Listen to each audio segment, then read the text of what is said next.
one who kept me company every day. Anyway, he had a good time at my house. I always played with my toys.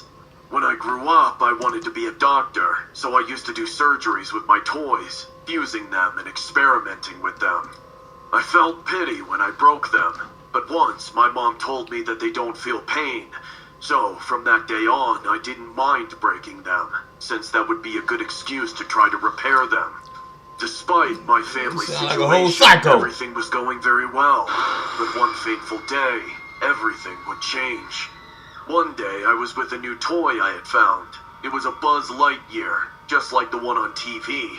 I was ready to launch it into space where it belonged, but something incredible happened. The toys in my house came to life. They were everywhere. In the mud, in the sandbox. They were all getting up and walking towards me, like zombies. At that moment, Woody, another one of my new toys, stared at me with a terrified look on his face and told me that toys have lives and that if I ever hurt them again, they'll kill me. I never saw Buzz or Woody again, but from that day on, I'm terrified of toys, and they know it. From that day on, being in my house became a nightmare. Every time I went into my room, all my toys were arranged differently. I tried to throw them away, but they always came back.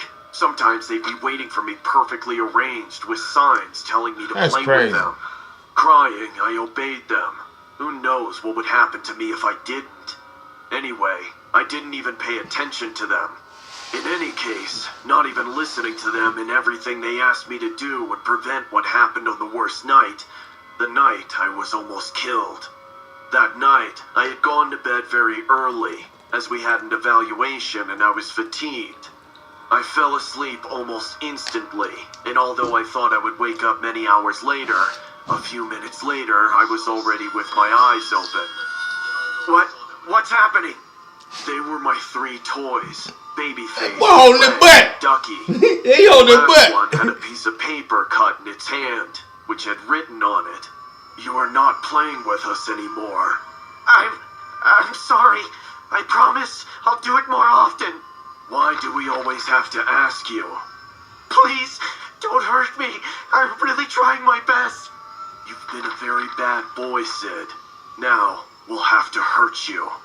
No, please, no. I'll do anything you ask. Don't do anything to me. Why he holding his butt? My words. That toy must have stuck something in that boy's butt. Eyelids with its huge toy hands and lifted it up, to which Legs, who climbed up to my forehead, used its fishing rod to catch it and leave it open. Luckily for me, its hook was made of plastic, so it didn't hurt. But that wasn't Why you ain't just throw the damn toy across the bed? Other toys began to climb up on my belly with a small mirror, and at the command of Babyface's paws, they put it near my eye. I didn't understand what they were doing, but when I saw them carefully arrange it, I understood everything. Ah! Help! My eyes! It's a fucking toy! He's too busy holding his butt. Oh, they had him tied with his hand behind his back. That's probably what it was. I thought something wrong with the boy booty hole. Them toys, they know they go up and up mess with that boy butt. After several seconds of screaming and pain, they did the same to the other eye. After a few seconds, they stopped. My eye felt like it was burning. I couldn't see anything at all. When they stopped, I felt something strange. While I was screaming, toy soldiers came into my mouth. I tried to close it, but Babyface used its claws to leave it, while with its head, it mocked me. Already inside my mouth, a few soldiers ran towards my throat. I started. Were they trying to kill me? That I hurt them so much that they hated me so much? I felt like fainting, but hearing all the screams. And to my rescue, my dog ran into my bed, and when it jumped on top of me to attack the toys as it always does, the bed gave up and broke, allowing me to break free. I coughed up all the soldiers and desperately ran out of my room, but I still couldn't see anything. I crashed into everything in front of me until, as soon as I managed to get out of the room, I fell down the stairs. Already on the floor, I felt that my body was not reacting. I couldn't feel my arms or my legs. Possibly I had broken them. I opened my eyes slowly, trying to clear my vision. Babyface was in my face. Where your mama them at? With that terrifying baby smile. I felt his paws sinking into my nostrils, squeezing harder and harder inside. I wanted to scream. I wanted to call for help, but I was so shocked. I could only watch with my eyes wide open, with no one to save me, assuming Babyface was going to bury its claws all the way into my brain. The toy simply stopped. I just had to believe in this. Kill your sister. We will kill your family. We will kill your dog. Play with us. With that said, the toy simply fell to the floor as if it had no life.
This channel reaches the 1 million mark, please consider subscribing.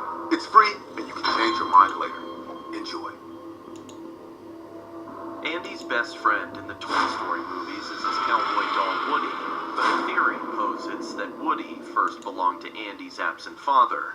Being one of the most discussed conspiracy theories, many fans came up with various Well, that's so full of interpretations shit. of this. Some say Woody himself was Andy's father, and Pause that. Go back to OBS Studio, bro. You for tripping.